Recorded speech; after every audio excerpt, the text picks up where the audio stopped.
Okay, so we've talked about why we would go and make disciples, and Jesus commands it, and it's part of our identity.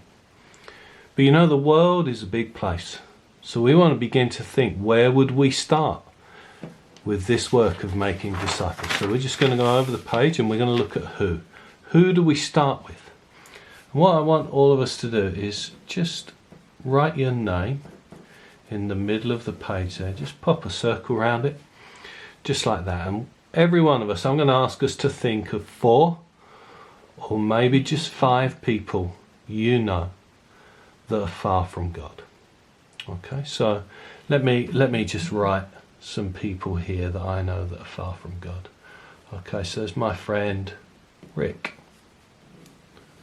Okay, and then, you know, maybe one of my kids is far from God, so you could put the names of your kids.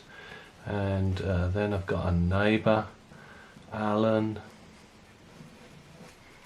and some other friends I know, friends of mine and Jan's, Nick and Becky.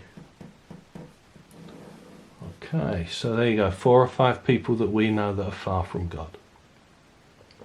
So why don't you just take a moment just to do that on your sheet of paper. Okay, great job. And then we're going to look together at John 17 and verse 20. And we're going to read that. So you can read that together, or just listen to me. John 17 verse 20. And Jesus says, "My prayer is not for them alone. I pray also for those who will believe in me through their message." So here we see Jesus praying for the people around him. And he's not just praying for those he's closest to, he's praying for others who will believe in him through them, through their message. And in that sense, we want to be praying like Jesus. We want to pray that the gospel will spread and go through every one of these people into the circles of relationships that they have, that through their message others might believe. If you like, we're always looking for multiple generations of new disciples. You know, so let's just take one of these people. Rick, you know, has a mum, and we know his mum, and then there's Dad, okay, and then he has a sister that we've met and hung out with, and she's got a boyfriend, and we've spent time with them. Okay, so you can see very quickly that through Rick there are many other people that are far from God, and we're praying that as we share the gospel with Rick and make a disciple of him, through him this message might spread to the people around him. So we're praying that. So why don't you just take one of the people on your map and do that. Okay, great job.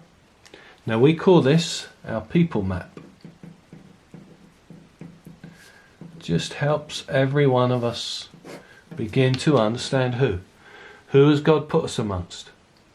Who are the people around us that are far from God and need to hear about Jesus?